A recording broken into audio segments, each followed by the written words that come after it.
Kan hanya sebagian orang saja yang menganggap bahwa gue masuk politik itu prestasi. Sebagian yang lainnya tuh nganggap aneh, bro. Iya. Gue ngapain masuk partai ketika teman-teman gue yang lain sudah nyari lapangan pekerjaan yang dalam tanda kutip penghasilannya pasti gitu.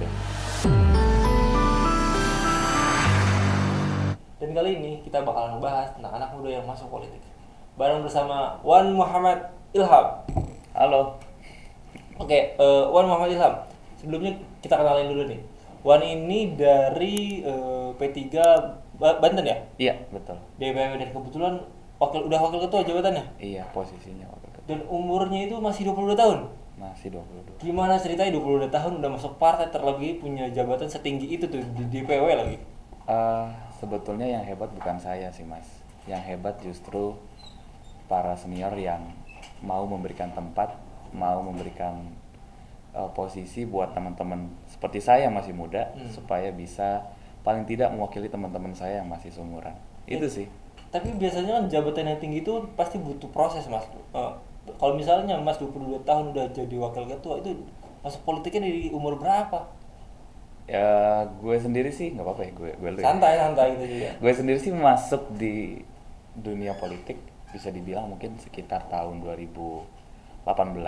2012, oke. Waktu itu masih SMA. Masuk itu dalam artian gini, jadi gue mulai memperhatikan bahwa politik itu ternyata dunia yang asik, dan selain asik, itu juga dunia yang ternyata berpengaruh dengan kehidupan gue sehari-hari gitu. Dari mulai gue bangun tidur sampai gue tidur lagi, itu semuanya ternyata berketergantungan dengan keputusan politik. Jadi mulai tahun 2018, gue umur 18, gue mulai lihatlah bahwa politik ini kayaknya sesuatu yang asik gitu. Wah, jarang banget anak muda yang bilang politik tuh menarik loh, asik loh. Dari sudut pandang apa tuh Mas asiknya dan menariknya? Kan asiknya gini, bro. Jadi di politik itu adalah tempat dimana kita itu dalam tanda kutip berkompetisi dengan orang lain. Berkompetisi itu dalam artian begini, beradu kualitas. Misalkan gue punya gagasan apa, gue punya ide apa, gue punya karya apa, gue punya track record apa. Kemudian dalam tanda kutip diadu nih dengan orang lain. Terus mana yang cocok jadi pemimpin. Nah, gue melihat itu sebagai kayak apa ya, kayak dunia yang mungkin bisa menuntut gue sendiri juga akan bisa terus improve gitu akhirnya. Dan gue ngeliat ya kalau gue masuk ke politik, mungkin gue pada akhirnya akan terus menerus memperbaiki diri, improve supaya gue jadi orang yang lebih baik lagi. Berarti secara nggak langsung orang yang masuk politik itu mesti punya jiwa kompetitifnya tinggi lah ya. Oh iya dong, karena kan kita dituntut untuk jadi seorang pemimpin. Pemimpin itu dalam artian bisa mewakili apa yang menjadi kebutuhan teman-teman kita, bisa mewakili apa yang menjadi aspirasi teman-teman kita. Ya kita harus punya kompetensi dong, paling tidak untuk bisa mengetahui apa solusi dari masalah yang hari ini ada. Gitu. Oke, dari 2018 sudah punya jiwa kompetitif yang sebegitunya. Berarti emang bener-bener pengen ngalahin orang lain dong ya untuk memimpin. Bukan masalah ngalahin sih, tapi lebih ke penasaran aja sih, kira-kira dengan dunia politik Indonesia hari ini, apakah generasi muda itu punya ruang yang sangat luas atau memang kita masih harus berjuang. Oke. Jadi awalnya kepo. Kepo lah ya, terus ikut terlibat dan akhirnya terjun. Betul. Tapi memang pilihannya dari awal tuh harus P3 kah, atau memang hanya P3 aja yang Mas lihat? eh Tentu saja di awal namanya mau masuk politik, gue ngelihat banyak partai dulu ya. Gue memilih dari mulai partai yang sudah stabil, partai yang sudah besar, maupun partai yang masih emerging, partai yang baru, masih berkembang gitu. Nah, gue sendiri melihat kenapa, salah satu alasan kenapa gue milih P3 adalah salah satunya, memang P3 ini salah satu partai yang sudah tua, partai yang sudah lama, dan hari ini kondisinya adalah anak mudanya masih jarang. Dan gue punya pandangan bahwa menjadi muda di dalam partai yang tua itu adalah sebuah privilege. Jadi justru adalah sebuah aset gitu. Ketika gue menjadi muda di dalam sebuah partai yang mayoritas adalah orang tua. Nah, kalau misalkan gue mungkin hari ini di Golkar atau di Nasdem, ya anak mudanya udah banyak gitu. Nah, paling tidak adalah perwakilan anak muda yang juga berkiprah di partai P3.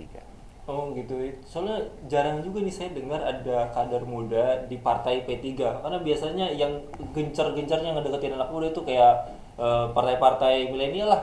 Gelora, Demokrat, Nasdem, PAN, kayak gitu-gitu tuh yang saya juga sendiri pernah itu di approach langsung gitu dengan partai-partai berikut. Tapi P3 itu jarang. Makanya kalau dari P3 sendiri emang pengkaderan generasi mudanya seperti apa? Kalau di P3 sendiri hampir sama dengan partai lain sebetulnya. Jadi kita kan punya badan otonom, ada 4 di P3. Yang ketiganya adalah OKP, Organisasi Kepemudaan. Salah satunya Gerakan Pemuda Ka'bah, yang kedua Angkatan Muda Ka'bah, yang ketiga Generasi Muda Pembangunan Indonesia. Nah, 3 OKP ini, 3 organisasi kepemudaan inilah yang punya tugas menjaring teman-teman generasi muda untuk bisa kenal dengan P3. Nah, lewat itu sebetulnya pintu masuknya anak-anak muda bisa masuk ke P3. Tapi sekarang yang namanya anak muda kan udah lebih dari 50% pemilih adalah generasi muda ya. Iya, Jadi betul. merekanya sendiri pun tanpa harus didekati oleh para badan otonom atau didekati oleh partainya pun memang punya kesadaran paling tidak untuk melihat bahwa politik ini jadi tempat yang baik untuk mereka bisa berkiprah. Jarang soalnya anak muda itu yang tertarik dan politik, apalagi tertariknya itu masuk partai seperti P3. Karena sekali dia tertarik pun ya PSI gitu kan, Iya. nama-namanya Gelora, yang bukan nama-nama partai tua yang P3 gitu. Karena Iya. P3 sendiri pun apa namanya, di Senayan pun kursinya nggak punya ya kita. Ada. Nggak ada. P3 itu ada kursinya di Senayan 19 kursi. Oh, 19. Memang P3 itu sekarang jadi partai dengan kursi yang paling sedikit. Tetapi kalau kita lihat sejarah, P3 itu pernah menjadi partai yang dengan jumlah kursi di atas perolehan yang lebih baik dibanding yang sekarang gitu. Jadi suaranya dulu besar. Tapi karena perkembangan, karena hal-hal yang kita pernah lewati di masa-masa sebelumnya, kemudian kita mengalami penurunan. Nah, tentu ini menjadi tantangan sendiri sebetulnya buat kita generasi muda. Bisa nggak nih kita dengan partai yang punya katakanlah punya kekuatan, punya jaringan yang sudah mengakar sebetulnya. Nah, bisa nggak kita untuk bisa menambah lagi suara yang sudah ada? Oke. Cuman sebenarnya kalau sebelum-sebelumnya P3 itu punya apa namanya, suara yang banyak, mungkin terlihat dari mayoritas sendiri ya. Karena terlihat sendiri P3 itu identik dengan Islam. Betul.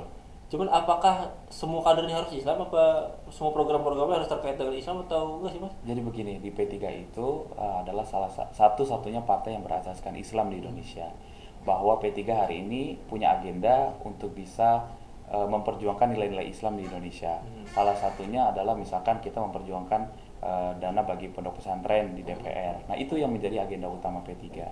Terus kita memperjuangkan misalkan biaya haji dan lain-lain. Nah, hal-hal seperti itu yang diwakili suaranya oleh P3. Kan kalau kita lihat partai politik itu masing-masing punya identitasnya masing-masing. Ada yang mewakili kaum nasionalis, ada yang mewakili kaum misalkan kaum agamis seperti P3.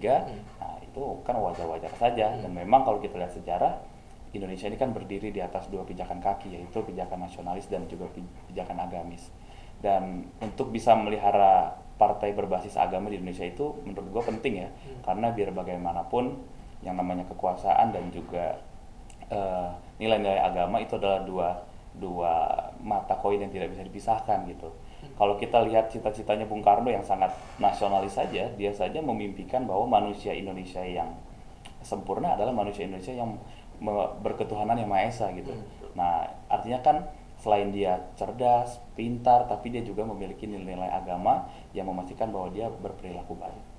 Oke, berarti emang identik Islam itu semuanya harus Islam kah, atau gimana dengan pandangan P3 terhadap yang non? Pandangan P3 terhadap non-muslim Iya maksudnya? kan, perwakilannya misalkan P3 itu mewakilkan daerah kota Tangerang gitu kan. Iya. Nah, kota Tangerang kan nggak semuanya Muslim. Iya betul, tapi kan kita bukan berarti kemudian menganggap bahwa teman-teman yang berbeda agama itu kemudian menjadi orang yang berbeda, sangat berbeda dengan kita tuh. Enggak gitu. Jadi kita sudah selesai lah dengan perdebatan tentang perbedaan agama. Kita sudah selesai dengan perdebatan tentang perbedaan suku dan tentang perbedaan ras. Kita ini cuma berbeda pandangan tentang bagaimana mengentaskan kemiskinan. Kita berbeda pandangan tentang bagaimana kita membangun Indonesia jadi negara yang lebih baik. Berbeda pandangan kita di situ gitu. Jadi bukan lagi soal identitas yang menurut gue di mata anak muda mungkin kita sudah bahkan hampir nggak pernah sih ngomongin itu. Jadi P3 secara partai sudah selesai. Kita sudah fix, sudah pasti jadi partai yang sangat toleran dan itu sudah berlangsung berpuluh-puluhan tahun gitu. Dan nggak perlu diragukan lagi. Iya, karena kan ada ketakutan juga bagi yang non, kalau misalkan wakil gue itu nggak satu server sama gue nih, ntar nggak mewakilkan gue sepenuhnya nih, kan kayak gitu kan. Kalau enggak, di dalam Islam saja kan diajarkan bahwa bagimu agamamu, bagiku agamaku gitu. Jadi justru kehadiran teman-teman yang berbeda agama dengan kita itu memberikan kita kesempatan untuk menjalankan ajaran Islam, yaitu ajaran menghormati agama orang lain. Yang penting banget sebenarnya emang Islam yang baik itu seperti itu ya Mas ya. Betul. Gak banyak orang yang tahu, soalnya banyak orang yang takut karena banyak apa Islamofobik juga. Iya. Kalau sekarang sih gue lihat justru kayaknya perdebatan soal itu di kalangan anak muda udah hampir. Gue nggak pernah dengar ya bahwa ada anak muda kita duduk bareng nih, terus kita kayak beda agama atau apa semacam. Menurut gue itu udah bukan masalah lagi gitu. Yang menjadi masalah hari ini kan gimana kita mengentaskan kemiskinan, bagaimana kita membantu teman-teman kita yang mungkin belum mendapatkan akses pendidikan, bagaimana kita memastikan teman-teman yang sudah lulus pendidikan belum dapat pekerjaan. Nah itu kita perdebatannya ke arah situ. Oke, baik. Nah, lanjut ke soal ini lagi Mas, apa namanya masa-masa masuk ke P3. Hmm. Di P3 sendiri, Mas itu berarti udah berapa lama sebagai wakil ketua? Kalau sebagai wakil ketua sih kayaknya baru beberapa bulan ya, baru sih, baru tahun lalu. Nah, kalau udah punya jabatan wakil ketua gitu, berarti udah ada kepikiran mau nyalonin dong di 2024 nanti? Bukan hanya kepikiran, tapi memang sebuah tanggung jawab moral ya. Oh, iya. Ketika kita diberikan kepercayaan oleh partai politik, jadi pengurus, tentu kita juga harus punya cita-cita memberikan manfaat yang lebih luas kepada masyarakat. Berarti udah pasti nih dapil mana Mas kalau boleh tahu? Gue nyalon di Kota Tangerang. Kota Tangerang, tuh buat teman-teman Kota Tangerang bisa dicek ini apa namanya kredibilitasnya Betul. Boleh. setingkat apa. Tuh, nah kalau misalnya ngomongin soal apa namanya daerah pemilihan Tangerang, menurut Mas sendiri di Tangerang itu isunya ada apa Mas? Jadi gini, di Tangerang itu kurang lebih kita juga memang minim bro anak mudanya. Jadi ada sih anak mudanya, tapi kita tidak terkonsolidasi jadi satu gerbong dan kemudian menjadi kekuatan politik yang diperhitungkan. Belum. Anak muda di Tangerang itu banyak, berprestasi, pinter-pinter, cerdas-cerdas, tetapi masih berpencar. Jadi selesai mereka sekolah, lanjut kuliah keluar kota, setelah itu kerja lagi di luar kota. Masih jarang ada anak muda di Tangerang yang setelah pendidikan mau balik lagi ke Tangerang, berkiprah di Tangerang, terus mikirin soal Tangerang. Menurut gue masih jarang. Tapi dengan adanya sekarang bonus demografi, anak muda sudah mulai melek politik, anak muda udah mulai aware lah dengan lingkungan sekitarnya. Gue sih berharap dan sangat meyakini bahwa di tahun-tahun ke depan akan lebih banyak lagi anak muda yang mau berkiprah di politik, wabil khusus politik di Kota Tangerang. Ya karena sebenarnya Kota Tangerang itu cukup penting juga perannya kan, salah satu daerah penyangga itu ibu kota. Iya, dan kota yang paling dekat dengan Jakarta kan Kota Tangerang. Bandara saja itu adanya di Kota Tangerang. Iya, Kota Tangerang, Banten ya, bukan Jakarta. Padahal Betul. itu bandara apa namanya ibu kota terbesar itu. Betul. Jadi semua orang yang pernah ke Indonesia hampir pasti pernah ke Tangerang. Ya, cuman kan nggak banyak orang yang tahu apa namanya justru transportasi pun Tangerang itu hanya penghubung saja kan. Betul. Jadi gini bro, di Tangerang itu mayoritas pola hidupnya begini. Masyarakat itu di sana hanya tinggal. Jadi tempat tinggal. Ketika pagi bangun dari tempat tinggal, mereka kerja ke Jakarta. Atau ada yang kerja ke Depok, atau ada yang kerja ke Bekasi. Pulang dari situ, pulang ke rumah lagi, ke Tangerang lagi, nyampe rumah udah tinggal istirahat. Udah tinggal tidur. Weekend gak kerja, mereka cari lagi keluar Tangerang ke Jakarta, atau ke Bogor, atau ke Bandung buat cari wisata, hiburan segala macam. Jadi akhirnya di Tangerang ini ya hanya jadi tempat tinggal. Makanya ekonominya kita perkembangannya stabil aja, tapi tidak berkembang secara signifikan. Nah ke depan mungkin kita nih, gua wabil khusus sebagai anak muda harus berpikir bagaimana supaya ekonomi Tangerang ini lebih bisa mengkerucut gitu. Jadi masyarakat yang tinggal di Tangerang juga bisa menghabiskan spend money gitu ya di Tangerang juga gitu, sehingga ekonomi kita bisa terus bergerak. Kita emang nggak punya potensi wisata, kita nggak punya curug, kita nggak punya danau yang bagus, kita nggak punya air mancur, kita nggak punya gunung, kita nggak punya wisata alam, tapi kita punya wisata kuliner. Kalau bro tahu Pasar Lama, itu wisata kuliner yang terkenal di Tangerang. Nah ini bisa sebenarnya untuk kita kembangkan ke depan jadi wisata kuliner yang lebih dikenal lagi. Tinggal misalkan tinggal kita perbaiki tata kelola manajemennya, kemudian kita perbaiki wilayahnya, lingkungannya, parkirnya dan sebagainya. Iya bener banget itu Pasar Lama, sering banget viral lewat FYP TikTok. Iya benar, kalau bro nyari jajanan ya itu paling lengkap ada di Pasar Lama di Tangerang. Iya. Tapi selain wisata kuliner, menurut saya di Tangerang sendiri soal isu lapangan pekerjaan seperti apa? Karena kan orang tuh kalau zaman dulu ya pasti ke ibu kota larinya kan Betul, buat nyari betul. lapangan pekerjaan. Tapi sekarang kayak lapangan pekerjaan bisa di mana saja, bahkan di rumah pun WFH pun santai gitu. Betul. Emang namanya dunia pekerjaan kan sekarang sudah bertransformasi. Orang tidak perlu berangkat ke kantor untuk bisa bekerja. Nah, ke depan sih gue berharap dengan masuknya gue ke politik, gue bisa mendorong paling tidak pemerintah, pihak eksekutif, baik di Pemkot Tangerang maupun di Pemprov Banten, agar lebih bisa memperhatikan ketersediaan akses lapangan pekerjaan terhadap teman-teman gue seumuran. Karena ini kalau tidak didorong intervensi dari pemerintah, gue rasa memang teman-teman gue harus bekerja lebih keras lagi untuk bisa dapat lapangan pekerjaan, bro. Nah, ini kan harus ada keberpihakan lah dari katakanlah pengusaha yang masuk ke Tangerang untuk bisa berinvestasi di situ juga bisa menyerap lapangan pekerjaan yang tersedia di sekitarnya. Gitu. Iya, karena sebenarnya masalahnya orang kesulitan mencari pekerjaan itu kadang bukan skill atau kurangnya ketahuan terhadap pekerjaan tersebut. Betul. Nah, pemerintah harus bisa jadi fasilitator ya. Kalau pemerintah menyediakan lapangan pekerjaan juga sulit gitu. Kan kita bisa lihat lah bagaimana kemampuan pemerintah sebetulnya. Nah, fungsinya mereka ya sebagai fasilitator dari pengusaha yang masuk ke Tangerang, pengusaha yang berinvestasi di Tangerang juga harus bisa menyerap lapangan pekerjaan yang tersedia di sekitar situ. Dengan begitu gua rasa itu bisa menekan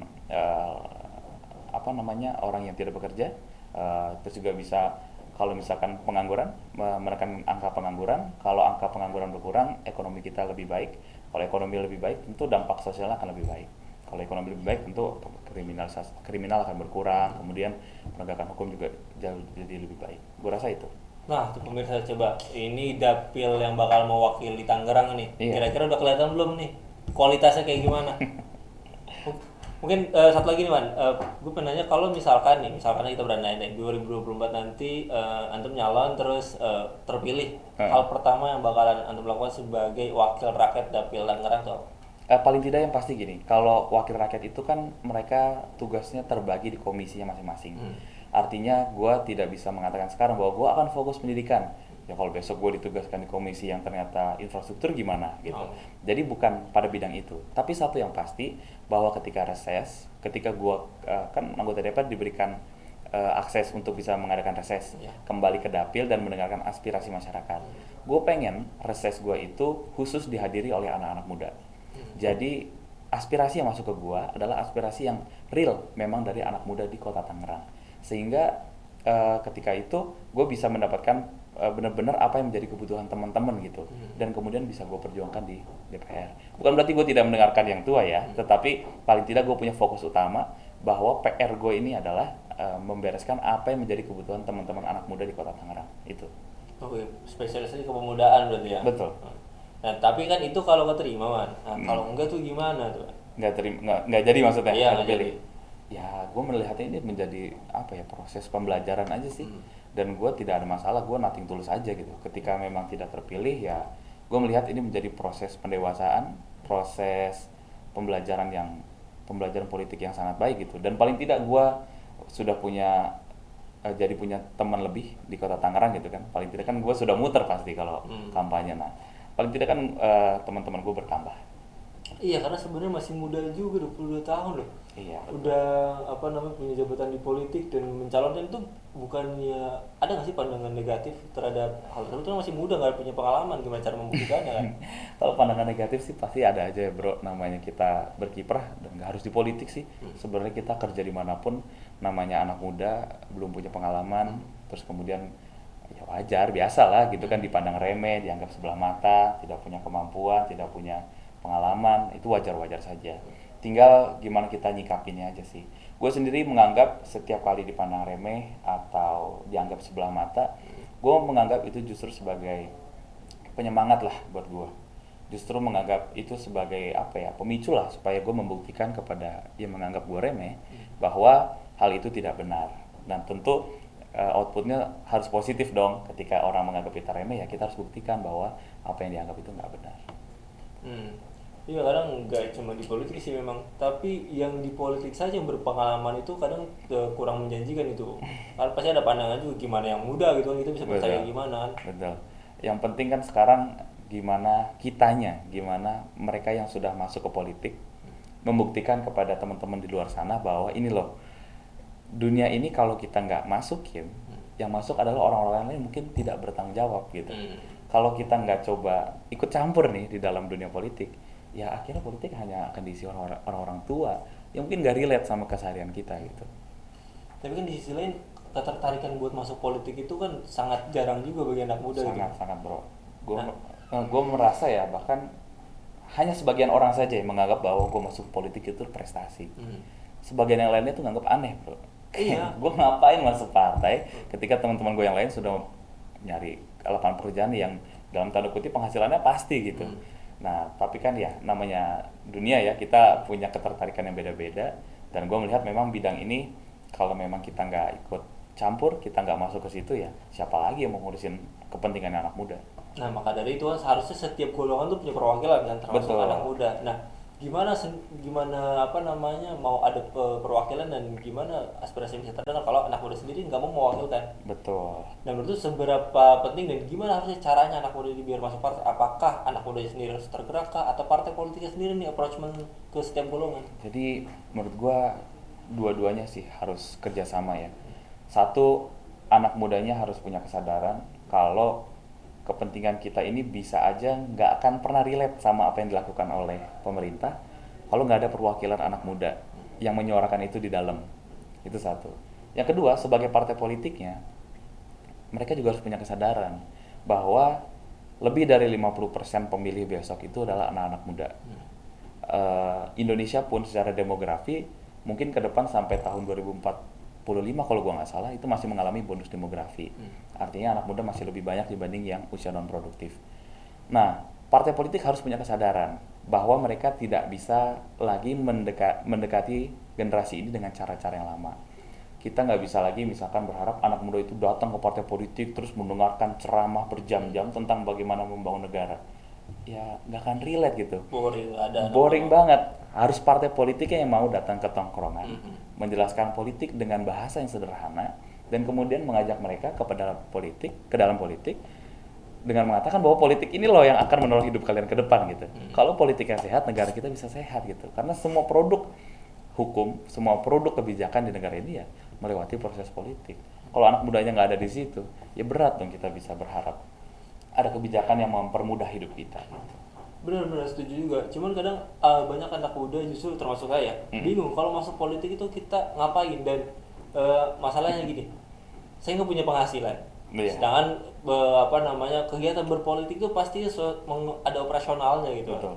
Ada materi yang dikeluarkan. Sedangkan Betul. saya nggak punya penghasilan, gimana caranya saya masuk ke politik sedangkan diri saya sendiri nggak keurus gitu. Betul. Paling tidak bro, kalau misalkan tidak kebayang gitu untuk masuk politik segala macam, tidak relate lah dengan kehidupan bro sehari-hari. Paling tidak bro punya kesadaran kalau gue besok ketika pemilu, gue harus memilih orang yang punya track record, kemudian visi misinya jelas, programnya jelas, dan dia punya kemauan, punya kapasitas buat mewakili kepentingan lu sebagai anak muda. Nah itu saja sebetulnya sudah sangat membantu Indonesia supaya lebih bisa baik ke depan gitu. Jadi kalau misalkan lu berpikir kayak gua gimana mau masuk politik gini, ya tidak harus masuk ke partai politik pun, secara politik lu sudah bisa membantu Indonesia. Caranya gimana? Pilih orang yang berkapasitas gitu. Oke, jadi sebenarnya teknisnya yang penting anak muda itu harus melek politik. Itu yang penting. Tapi kalau bisa lebih bagus masuk ke dalam partai politik. Iya. Gitu. Tapi kalau misalkan ada kendaraan politik yang sesuai sih kayaknya bisa aja sih semua anak muda tuh tertarik gitu. Betul. Kan yang belum link and match ini kan antara kultur lama di politik dengan apa yang menjadi kulturnya anak muda zaman sekarang. Kultur politik cenderung mereferensikan diri kepada kultur birokrasi yang cenderung kaku, elitis, kemudian hanya dihuni oleh orang-orang yang sudah lama ada di situ. Sedangkan kultur anak muda sekarang serba instan, serba cepat, fleksibel, dan tidak terpaku pada aturan-aturan yang baku. Nah itu kadang juga ketakutan sendiri anak muda itu, ketakutan diatur, ketakutan sama kerapihan dalam sebuah birokrasi. Betul, kayak mereka sesederhana mikir anjir gue masuk ke politik gitu, tapi gue ini sokap gitu. Padahal lu tidak perlu menjadi siapa-siapa dulu untuk masuk politik. Paling tidak lu punya kesadaran bahwa dunia inilah yang akan menentukan dunia teman-teman lu ke depan. Gitu. termasuk sama dunia kita sendiri juga ya. Betul, dunia apapun. Oke Wan, mungkin pertanyaan selanjutnya apa? Membahas tentang isu yang lagi gencar-gencar di 2024. Hah? Selain ada pileg kan juga ada pilpres. Betul. Nah, dari P3 sendiri kan masuk ke KIB ya, Koalisi Indonesia Bersatu. Iya. Bersama dengan Golkar Golkar dan PAN. Betul. Nah, itu udah belum punya calon kan ya? Ya memang sampai hari ini kita kan membentuk satu kultur politik yang lebih baik. Kalau dulu ujuk-ujuk orang bikin koalisi terus ujuk-ujuk deklarasi calon. Nah KIB ini kenapa dibentuk lebih awal daripada yang lain? Karena kita pengen membahas dulu nih, kita pengen membedah dulu nih apa yang menjadi core masalah daripada yang ada di Indonesia sekarang. Jadi kenapa capresnya belum diumumkan? Ya karena kita masih proses, masih chapter-chapter yang kita lewatin ini supaya nanti ketika calonnya muncul dia sudah siap dengan berbagai rentetan daftar inventaris masalah yang sudah kita beresin. Jadi bukan tiba-tiba ujuk-ujuk deklarasi gitu, tapi memang kita bereskan dulu tetek bengeknya, baru kemudian nanti dia muncul dengan segala kesiapan yang sudah kita beresin. Tapi kan biasanya setiap partai politik sendiri biasanya ketua umumnya yang berpotensi paling besar untuk mencalonkan sebagai presiden. Betul. Untuk dari koalisi tersebut apa nggak ada pembahasan nih tentang wakil ketua umumnya untuk naik?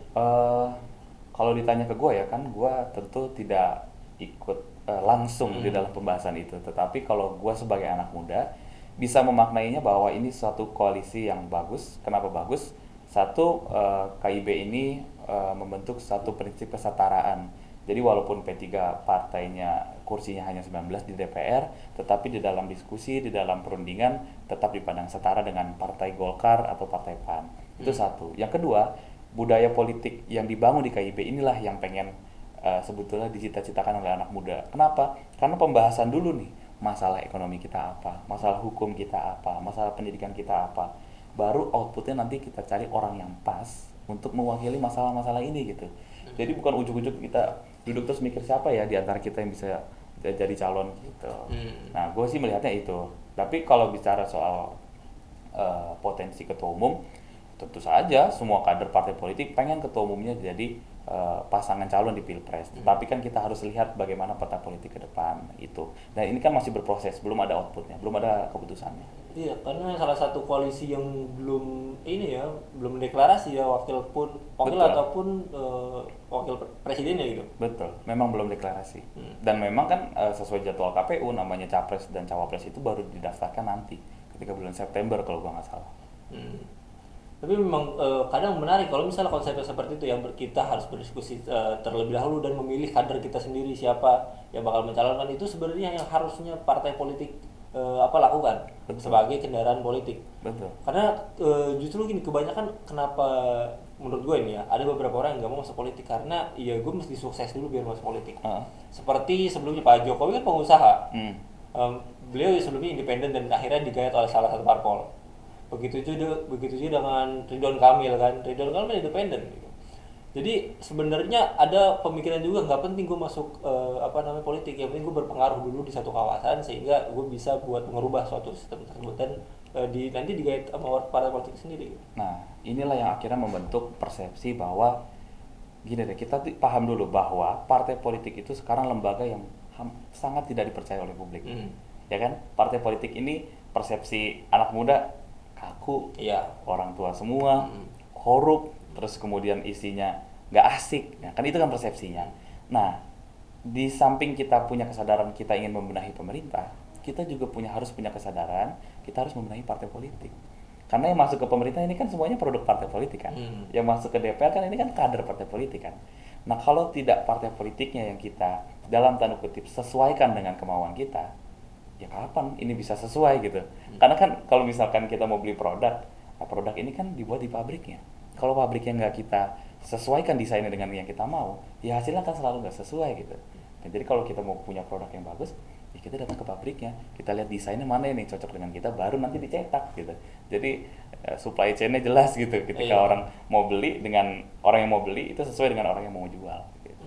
Terus secara sistem semestinya seperti itu, partai politik yang membentuk sehingga ya udah wakilnya itu dari partai politik. Iya. Sekarang gini bro, bayangin kalau misalkan partai politik sudah punya sistem yang bagus buat merekrut orang-orang yang terbaik di daerahnya masing-masing untuk jadi calon di pileg mereka. Kan itu sangat memudahkan masyarakat. Iya. Mereka jadi nggak perlu milih-milih banget gitu siapa nih calon yang harus dipilih. Karena semuanya udah baik, sudah tersaring di partai politik. Nah PR kita kan sekarang bagaimana memastikan bahwa proses itu terjadi di dalam partai politik. Nah itu kenapa gue pengen banget masuk ke partai politik, kan gue pengen lihat gitu. Apakah proses itu sudah berjalan dengan baik, sesuai dengan kemauan anak muda apa enggak gitu. Sama ini paling satu lagi soal mungkin partai politik mengkaderisasi kader yang bagus, terbaik dan mewakilkan daerah yang cukup baik. Cuman pada saat ke tingkat selanjutnya misalkan dari dapil apa namanya kecamatan kan, misalnya kecamatan itu pengen ke kota, itu beliau tuh cuma terkenalnya di kecamatannya aja gitu, sehingga nggak dikenal di kecamatan lain buat maju ke apa namanya ke kota, sehingga kan nggak bisa apa namanya berkembang sepenuhnya seperti gimana, apalagi presiden kan mungkin terkenalnya cuma di kotanya doang atau di provinsinya doang. Jadi partai politik itu mungkin berhasil tapi berhasil membentuk orangnya, tapi gimana apa namanya memberitahu itu ke masyarakat yang kurang. Nah, kalau di partai politik kan pengurusnya tersebar di berbagai daerah. Ketika ada seorang kader yang memang potensial, dia punya identitas partai politik dan dia menggunakan kendaraan partai politik itu sebagai kendaraan politik dia, menurut gue justru lebih mudah untuk dia dikenal di daerah-daerah lain. Karena dia secara tidak langsung sudah punya tim dalam tanda kutip di situ. Karena kan partai politik sekarang ada di setiap provinsi, di setiap kota bahkan. Cuman kan masalahnya ada tingkat popularitas setiap orang tuh beda-beda. Ya, memang kalau ngomongin popularitas ya, itu kan balik lagi ke pribadi masing-masing. Ada orang yang terkenal lewat caranya masing-masing, ada orang yang terkenalnya lewat kemudian hal-hal yang kontroversial misalkan gitu. Nah, itu kan soal cara aja sebetulnya. Dan memang soal popularitas tentu saja ya, partai politik kan nggak bisa intervensi, ya itu tergantung pribadi masing-masing gitu. Semakin dia baik, pasti akan semakin terkenal. Ya cuman kalau gimana bisa dia itu dipilih, elektabilitasnya naik kalau misalnya popularitasnya pun tidak besar gitu kan. Iya, itu apa ya, dua mata koin yang nggak bisa dipisahkan gitu. Kalau Anda mau dipilih masyarakat ya paling tidak harus dikenal gitu. Nah, dikenal itu ya dikenal prestasinya atau dikenal track recordnya atau dikenal pendidikannya. Nah, itu pilihan masing-masing. Iya, menarik. Mungkin semoga pilihan pemimpin kita di 2024 nanti sih beragam saya. Justru saya lebih senang beragam, entah kenapa. Enggak yang cuma dua pilihan A atau B ini. Betul. Jadi kalau enggak yang ini A daripada yang ini mending yang ini. Saya Betul. itu menurut saya pilihan yang jelek. Justru saya pengen itu saya milih A karena ini, bukan saya milih A karena nggak mau B gitu. Iya. Memang alasan anak muda memilih calon itu harus dirubah.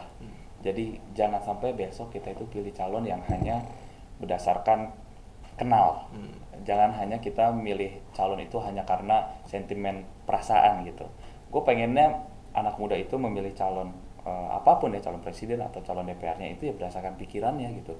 Jadi lu lihat nih calon, track record-nya apa, pendidikannya apa, kemudian dia itu sudah punya karya apa, prestasinya apa. Itu yang harus kita lihat gitu. Jadi perdebatan kita jangan perdebatan perasaan tapi perdebatan pikiran. Perdebatan yang memang produktif untuk negara kita ke depan.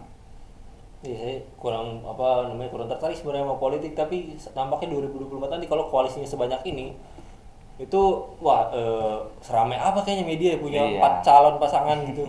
Lebih banyak calon kan lebih baik ya kalau buat anak muda. Artinya kita lebih disuguhkan lebih banyak pilihan dan kita jadi bisa mengkomparasi nih antara satu dengan yang lainnya mana yang lebih baik. Oke, Wan, terakhir mungkin pandangan lu terhadap politik di negara kita ini dan apa yang sebenarnya mesti dilakukan oleh minimal teman-teman kita lah seangkatan. Kalau ditanya apa yang harus dilakukan teman-teman seangkatan sih, gue berpesan ya pada teman-teman yang mungkin nonton podcast ini, mulai sekarang yuk kita pantengin sosmed, yuk kita pantengin media di luar sana. Siapa nih calon DPR kota kita, siapa calon DPR provinsi kita, siapa calon DPR pusat kita, siapa calon presiden kita, siapa calon DPD RI kita yang memang orangnya benar-benar punya kapasitas, orangnya punya track record yang bagus, orangnya kalau tidak punya pengalaman yang banyak, paling tidak dia punya visi misi yang jelas, program ke depan mau bikin apa.